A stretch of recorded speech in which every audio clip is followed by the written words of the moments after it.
Assalamu alaikum students. I am Ulfat Gulzar. Today we are going to discuss the rest of the topics under voluntary health agencies. So we are going to continue from Indian Red Cross Society. Now we are going to discuss. First comes the family welfare planning. Family welfare planning के लिए कौन सी voluntary health organisation काम करती है? उसमें सबसे पहले आते हैं family planning association of India. This was founded in Bombay in 1949. It was devoted to promote knowledge of family planning as basic human right and population policies. It also these FPAI organization does voluntary commitment to advocate for rights and choices. So इसमें क्या होता है ये जो association कब बनी थी 1949 में, तो मेनली इसका काम इस एसोसिएशन का क्या था? प्रमोट करना नॉलेज लोगों में रिगार्डिंग फैमिली प्लानिंग, उनको समझाना कि basic human right and population policies जो जो बेसिक ह्यूमन राइट्स है, एक आम इंसान कॉमन इंसान के कौन से ह्यूमन राइट्स है, कौन सी पॉपुलेशन पॉलिसीज है, वो लोगों तक पहुंचाना। Voluntary commitment to advocate for rights and choices, लोगों के लिए उनकी राइट्स और चॉइसेस के लिए एडवोकेट करना, उनको हेल्प करना। Headquarters in Mumbai, 38 branches, 4 project areas, 30 integrated rural project। तो इसका जो हेडक्वार्टर है वो मुंबई में है, इसके 38 ब्रांचेस है, इसके अंडर 4 प्रोजेक्ट एरियाज है, 30 इंटीग्रेटेड रूरल प्रोजेक्ट्स भी इंटीग्रेटेड इस प्रोग्राम के साथ है। FPI programme on information education, FPI means ये family planning association of India. ये जो इसमें programme on information education motivation MCH training and research आता है। इसकी मेन एक्टिविटीज क्या है? Education of school college students and youth workers, मतलब education of school college students and youth regarding what? Family planning, their basic rights, human rights, their choices.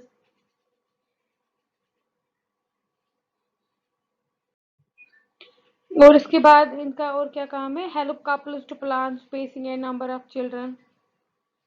FPI organizes conferences, seminars, and workshops, set up family life and marriage counseling, address reproductive and sexual concerns, STDs, sexually transmitted diseases, AIDS, prevention. So it helps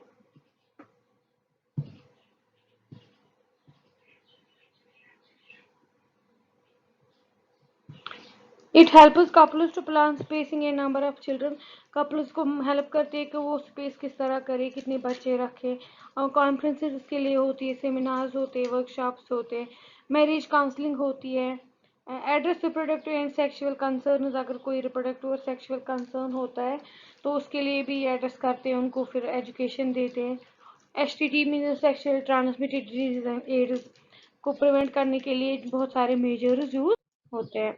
sex education, counselling, research, training, therapy centre, ऐसे centres बनाते जिनको SCCRT centres बोलते हैं। SCCRT means sex education, C for counselling, R for research, T for training. So SCCRT centres में sex education counselling दी जाती है। Specialist services on family life, marriage and sex counselling, prevention and counseling of STIs and AIDS, sexually transmitted infections. So, sexual health program for youth, parents, educators, disabled and mentally handicapped. Training courses and workshop on human sexuality. Sexual health integrated into FPAI.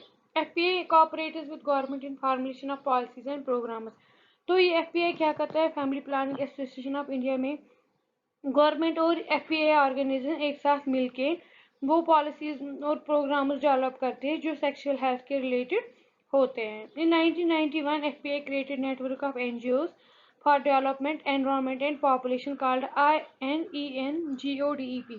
सो 1991 में जो FPA इन्होंने क्या किया, एक network बनाया NGOs का, जिसमें उन्होंने सेक्सुअल हेल्थ काउंसलिंग को छोड़ के और भी एरियाज ऐड कर लिए, जिसमें यूजुअली आते हैं एनवायरनमेंट एंड पॉपुलेशन। उस वो जो नेटवर्क है उस नेटवर्क का इन्होंने क्या नाम रखा? INENGODEP। A fast expanding seeks mutually reinforcing strategies to improve quality of life. So ये बहुत ज़्यादा नेटवर्क ने बहुत ज़्यादा एक्सपेंड किया। तो इनका जो क्या था, मेनली ये मैनुअली करना चाहते थे रेनफॉरेस्ट, ऐसी स्ट्रेटजीज, ऐसे इंटरवेंशन जिसकी वजह से लाइफ की क्वालिटी जो वो इम्प्रूव हो जाए। तो उसमें मेन इम्पॉर्टेंट था कि एनवायरनमेंट एंड पॉपुलेशन पे इन्होंने फोकस किया। FPAI founder member of international planned parenthood federation London. इसमें कितने मेंबर्स आते हैं? 150 मेंबर्स। सो FPAI जो founder member of international planned parenthood federation है, तो वो FPAI के अंडर ही हुआ है, इंटरनेशनल प्लानिट पेरेंटहुड फेडरेशन। वो लंदन में उसके 150 मेंबर्स है। Funding sources are government grants, donations, international funds. Now for rural health के लिए कौन सी वॉलंटरी हेल्थ ऑर्गेनाइजेशन है? उसमें सबसे पहले आती है Bharat Sevak Samaj. Is a non official non political organisation set up in 1952, helps people to achieve health by their own efforts and actions, and main activity is improvement of sanitation in villages। ये आपको समझ आ गया होगा कि भारत सेवक समाज एक non official non political organisation है, जिसमें जो 1952 में सेटअप हुई है। तो इसमें क्या, इसका मेन जो इफोर्ट्स है वो क्या था? To achieve health by own efforts, हम अपने ही इफोर्ट्स और एक्शन से अपनी हेल्थ को इम्प्रूव करें, अपना हेल्थ बिहेवियर हम ऐसा बनाएं so that we can improve our health. तो इसमें मेन जो इनकी एक्टिविटी थी वो क्या थी? Improvement of sanitation in villages. For community development कौन सी वॉलंटरी हेल्थ एसोसिएशन है? कम्युनिटी डेवलपमेंट के लिए voluntary health association of India is a non-profit formed in 1970, federation of 24 state voluntary health association linking 4,000 health institutions and grassroots community health programs। so voluntary health association में क्या है, 1970 में बनी है। तो इसमें फेडरेशन कितनी स्टेट्स का है? 24 स्टेट वॉलंटरी हेल्थ एसोसिएशन है। तो इसमें क्या, इसमें 4,000 इंस्टीट्यूशन लिंक्ड है विद दिस एसोसिएशन, और ग्रास कम्युनिटी हेल्थ प्रोग्राम्स भी इंक्लूडेड है, इसमें लिंक्ड है, जो ये सर्विसेज प्रोवाइड करते हैं। तो मेन ऑब्जेक्टिव इसका क्या है? Make health a reality by promoting community health, social justice and human rights related to health care in India. So main इसका ये है कि हेल्थ को एक रियलिटी बनाए, लोगों को समझाए कि हेल्थ एक रियलिटी है, एब्स्ट्रैक्ट चीज़ नहीं है। कैसे? जब हम कम्युनिटी का हेल्थ इंप्रूव करेंगे, उनका हेल्थ प्रमोट करेंगे, लोग समझ जाएंगे कि हेल्थ को प्रमोट करने से हेल्थ प्रमोट होता है, इम्प्रूव हो जाता है। Social justice, human rights related to health care in India, जब ये चीज़ें हम लोगों में एजुकेशन इस चीज़ की देंगे, उनका हेल्थ प्रमोट करेंगे, तो लोगों में क्या होगा, उनको हेल्थ की रियलिटी समझ आ जाएगी। It also works for women health and development, sex determination, female feticide and gender violence। जैसे आपको पता है works for women health and development, ये आपको समझ आ गया। तो सेक्स डिटर्मिनेशन, फीमेल फिटिसाइड, जैसे आपको पता है कि PNDT के एक्ट हम सेक्स डिटर्मिनेशन नहीं कर सकते क्योंकि बहुत सारी किलिंग्स होती थी, तो बहुत सारे MTPs होते थे, तो इसलिए सेक्स डिटर्मिनेशन को इलीगल कर दिया। तो इसमें इनका बहुत ज़्यादा रोल है। Adolescent health major concern, relief and rehabilitation in areas affected by disasters and calamities. और इनका ये भी काम है कि अगर कहीं पे कोई क्लैमिटी, कोई डिजास्टर आ गया, वहाँ पे ये रिलीफ एंड रिहेबिलिटेशन का काम करते हैं।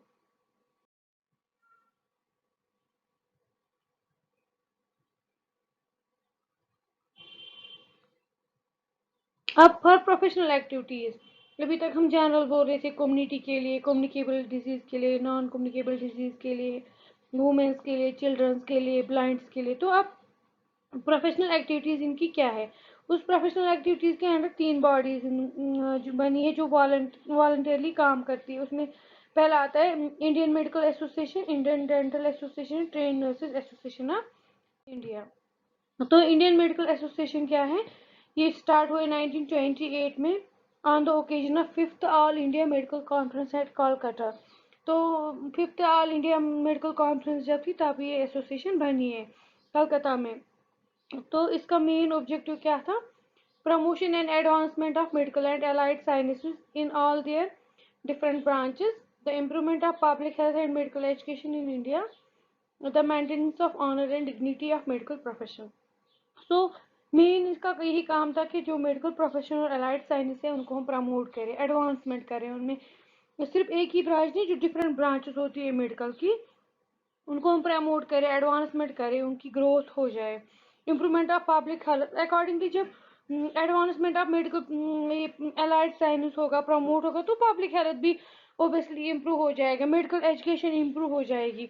तो maintenance of honour and dignity of medical profession in addition to services and advancement of profession.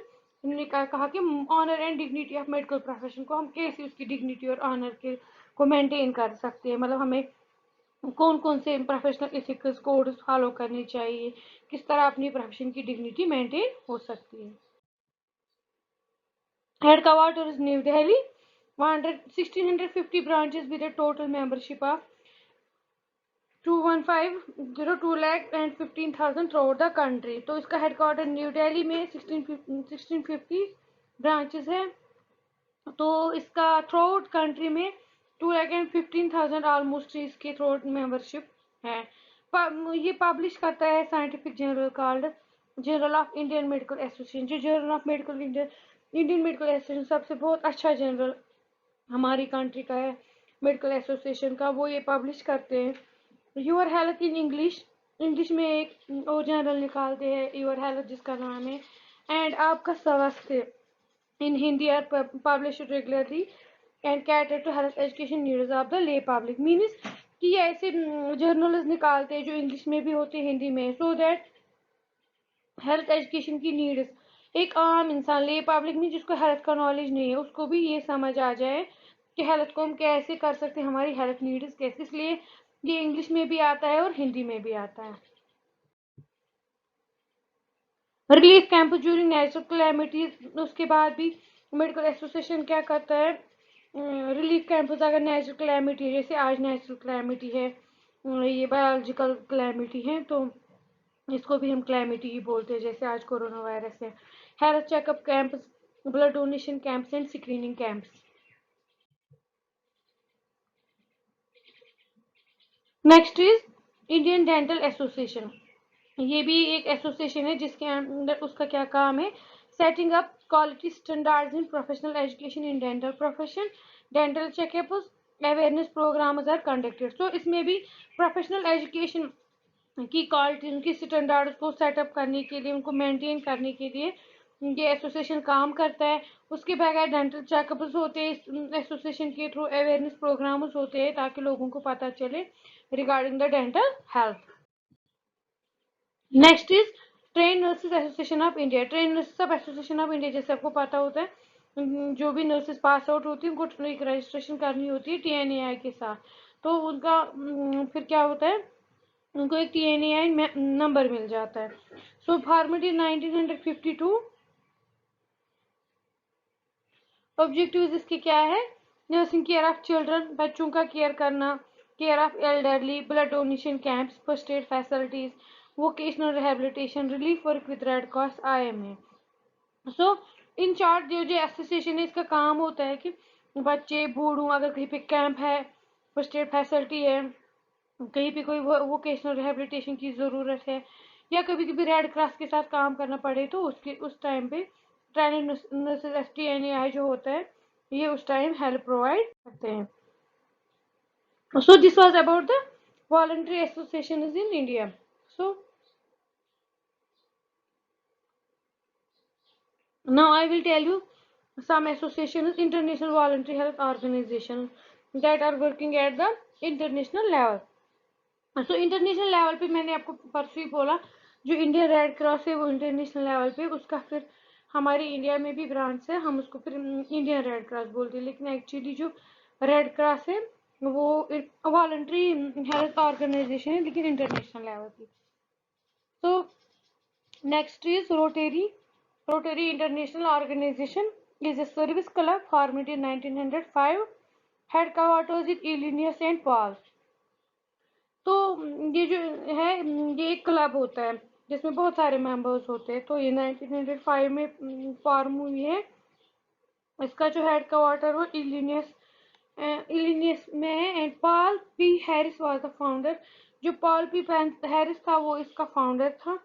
Brings together business and professional bodies for humanitarian service. So इस इंटरनेशनल ऑर्गेनाइजेशन का एक काम है बहुत सारे बिजनेस और प्रोफेशनल बॉडीज को ये एक साथ लाते हैं, उनकी सर्विसेज को लोगों ह्यूमैनिटेरियन सर्विस के लिए वो यूटिलाइज करते हैं। लोग बिजनेसमैन, बड़े बड़े ब्यूरोक्रेट्स, बिजनेसमैन, प्रोफेशनल बॉडीज एक साथ मिलकर एक बॉडी बनाती है, क्लब बनाती है। उनका क्या काम होता है? Humanitarian service, basic human services provide करना, जिससे लोगों को अलग अलग सर्विसेज मिलती है। फॉर एग्जाम्पल किसी को as per the need of the people, कहीं पे जहाँ पे ज़रूरत पड़ती है, अकॉर्डिंगली ये क्लब उसके लिए काम करता है। और इनका जो मेन मोटिव है, motive is service above all. ये इनका मेन गोल है, service above all.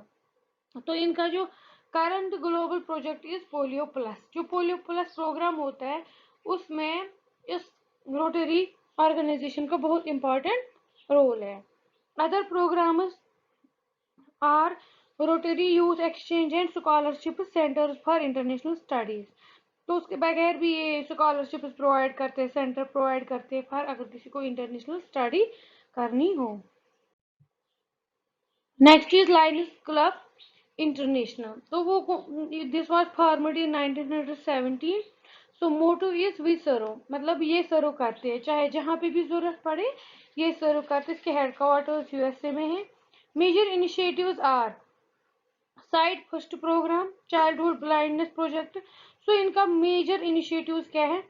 Site related to eye sights, childhood blindness projects, blindness eye health program, river blindness and trachoma, site for kids, vision screening, disability programs, diabetes prevention, habitat for humanity partnership. So ये बहुत सारे programmes करते, लेकिन इनके ज़्यादा programmes eye sight related to eyes, blindness, trachoma, sight for kids, vision screening, disability program, diabetes prevention, habitat for humanity partnership.